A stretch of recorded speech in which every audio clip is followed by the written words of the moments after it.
But AR glasses, I think we're going to start seeing things that look like, you know, normal looking glasses, but that can project holograms into the world, you know, within the next 5 years. Predictions are fun, and everyone is making them nowadays. Gary Vee makes them like crazy. New technologies coming down the pipeline. Now we have Meta. Facebook and Mark Zuckerberg have created Meta, which is a meta company one level above. Meta's goal is creating the next phase of the internet, which is VR and AR, augmented reality and virtual reality. As cool as predicting the next 5 to 20 years is, what if I told you there was someone who predicted all of this back in the 1950s and 60s? To me, that's way more interesting, and that's the story of Marshall McLuhan. Marshall McLuhan was a Canadian intellectual who gained a lot of fame in the 1960s for this book, Understanding Media. He essentially saw that as soon as the telegraph was invented and we were putting cables into the ground to connect our homes, that we were extending our nervous system out into the world. He said every technology is an extension of a piece of our body. The wheel is an extension of our foot. Glasses, an extension of our eye. Marshall McLuhan was obsessed with the TV. So the entirety of the internet and this next step, augmented reality, is essentially just final iterations of this electric age that Marshall McLuhan talked about. So as Facebook tries to make a land grab and form the entire next step of the internet, let's take a look at how Marshall McLuhan predicted exactly what is happening. Wonderful topics we've managed to broach at least, but it would take a long time to really get into them. What I would really like to do is just run down a checklist of all the predictions you made 6 years ago that people thought were absolutely crazy that have come true. I have always been very careful never to predict anything that had not already happened. Statements like that definitely only add to the mystery of the predictive power of Marshall McLuhan. But check it out. We're going to listen to what McLuhan thinks is going to come after TV, and then we're going to listen to Mark Zuckerberg's conversation with Gary Vee again. Professor McLuhan, is television the ultimate medium, or is there worse to come? You've heard of the hologram? The hologram goes completely around you. Television only goes a little bit around you. The hologram is 360 degrees. But it's been anticipated by the rock music, in which you have to become just enclosed in a sound bubble. The hologram does for TV what rock does for auditory entertainment. But the hologram is technically here. Yes, in the front row. There you have it, the hologram.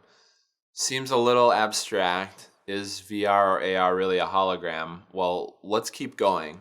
Before we get directly to that hologram point, I want to make a side point about the evolution of these spaces. Also, I want to go into why some of us might be feeling an apprehension or an unease about these new technological developments. You know, that's a big reason why we wanted to change the brand of the company, is that, you know, today I think most people think about us as a social media company.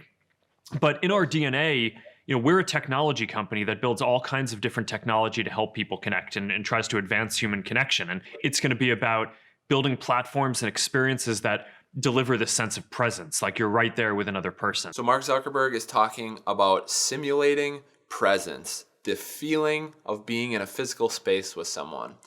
McLuhan argues in Understanding Media, his whole premise and throughout the book, that as these technologies extend us, the telephone extending our ear and mouth, the radio extending our voice, that by extending ourselves out into the world, our central nervous system can't actually handle that vulnerability of being so extended. And so there's a psychic, he calls numbness, associated with it. So the idea is if you have a technology that simulates presence, there's also this kind of numb and unreal feeling associated with it. I think if that's true, that's why we feel so uneasy and weird about these developments. Okay, next, we have the first step of any technology, which McLuhan says is entertainment. Any new technology or extension of our bodies is typically used for entertainment to start with, before the economic engine figures out what to do with it. Mark Zuckerberg addresses this. It's not just games. Games I think is the natural starting point, but beyond that, we're starting to see at this point that social interaction. Now we're getting into where McLuhan's prediction becomes really interesting. Zuckerberg is explaining how essentially AR and VR are completely new spaces relative to the smartphone, which could really be viewed as just an extension or a new iteration of the TV, in a sense, in terms of how we relate to it, at least. Obviously, the functions are much more deep and involving than a TV. Social media kind of grew up with the smartphone. Yes. Right? Facebook I started in 2004. And I think Apple was probably already working on their iPhone design by then. It came out in 2007. So, we didn't really get to shape what the smartphone was. No. But it's sort of it grew at the same time. And because of that, I feel like the smartphone sort of grew in a way that it's somewhat limiting in terms of the type of social experiences that you could have. I feel like there's a lot of things that I would love to build that we can't build because we're kind of constrained into this, little rectangle and policies that some other companies set. Kind of weird to hear, shaping the entire next frontier. But the idea is that this is limited, much like a TV, very two-dimensional. We can return to McLuhan's description of that hologram versus the TV. The hologram goes completely around you. Television only goes a little bit around you.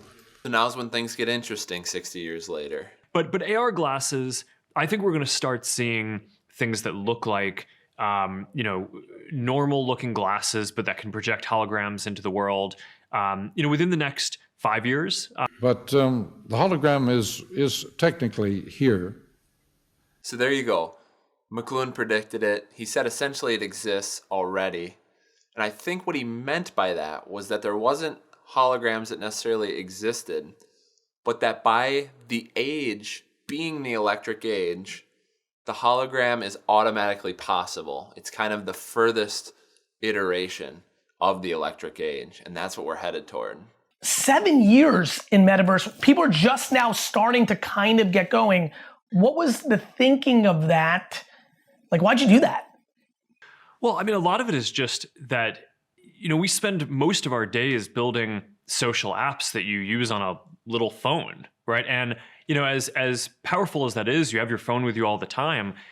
It's also pretty limiting, right? You're not delivering an experience where you can really feel like you're with another person. And in a lot of ways, that's sort of the ultimate dream of building these digital social experiences, is actually being able to make it so that people can feel like they're there together and doing something together and kind of collaborating. And just no technology that we have today can deliver that.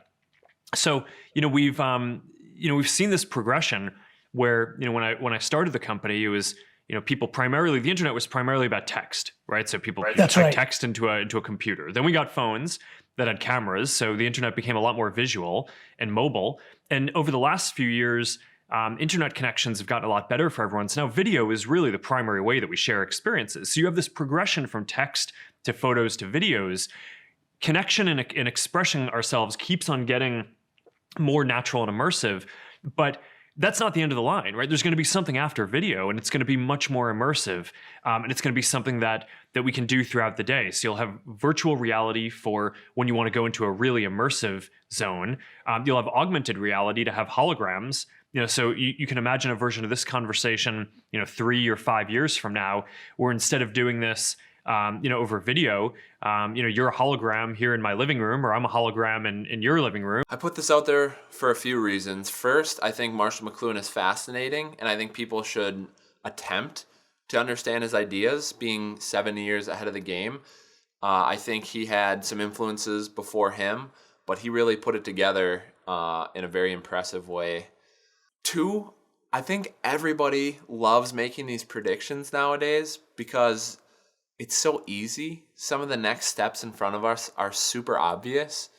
And this goes to show that it's not that hard to stumble upon the next steps. These ideas have been out there and popular for over 70 years. And it just comes down to, the only reason McLuhan isn't a household name is because these things didn't come fast enough. Since they didn't come fast enough, people were like, whatever, you don't know what you're talking about. 3, it's like, how do we relate to these things in order to create a better society to create better mediums to decide what we're going to do with our future. McLuhan had this great thing he called media is the message. It's what made him famous, and it essentially means the technologies that we exist in right now, this is, internet through video, actually are more important than the content itself. So what I'm saying to you might mean something to you individually, but it has way less of an impact as the whole system itself, the internet, and the framework that this is going out on, which makes complete sense. And these environments that are created have impacts as well. One of them being we might never meet. You might only know me through this, and that's okay. There's something to that. But what happens when we extend further? McLuhan didn't really predict past the electric age. He said we went from a mechanical, step-by-step age that really comes to fruition as a metaphor best when you look at the printing press. And now we're in this electric age, this organic, instantaneous, all-encompassing age. And there's actually two more connections here between the Gary Vee, Mark Zuckerberg conversation and Marshall McLuhan's interview with Tom Wolfe that I showed earlier. It's the very ending scene, and he talks about the nature of time and how it changes in the electric age. And I know there's this kind of notion of like the end of history, but I think if you look at what Mark says, then if you look at what McLuhan says, we find ourselves with a lot of questions. When you say these platforms, are you speaking specifically in the behavior you're seeing of people in Oculus? Yeah. Break that. Let's actually go right there, because you said something in there, and I hope the audience is listening. 7 years, right? And I remember like yesterday, you acquiring Meta acquiring Oculus. Always tough to know how to refer to it in the past tense. I have always been very careful never to predict anything that had not already happened. And this is the future is not what it used to be. You can't lose, you can't win. The present includes the past and the future. I'll leave you with one more kind of a McLuhanism and hopefully some hope for the future. McLuhan had this idea of the reversal of the medium, or the overheating of the medium, which is essentially when a medium develops too much power in society, it tends to reverse its characteristics. So if this hologram or augmented reality is the furthest, hottest manifestation of the electric age, what happens if it reverses? Hopefully there are some people interested in McLuhan out there who have read his stuff that can give me their thoughts. I'd love to hear your thoughts, even if you haven't read McLuhan. Hopefully this isn't too difficult to understand. His ideas did get confusing for people back in the 60s and 70s, and he actually had a response to that too. Forgive my impertinence, but has anybody asked you why you are sometimes difficult to understand? Because I use the right hemisphere when they're trying to use the left hemisphere. Okay, well, simple. I'll try and get back on the left. You see, when the people ordinarily people are trained to try to follow you and to connect everything you say with what they last heard. They're not prepared to use their wits. They're only prepared to use the idea they picked up the first time and try to connect it to another idea. Thank you so much for watching. My name's Evan Frymuth.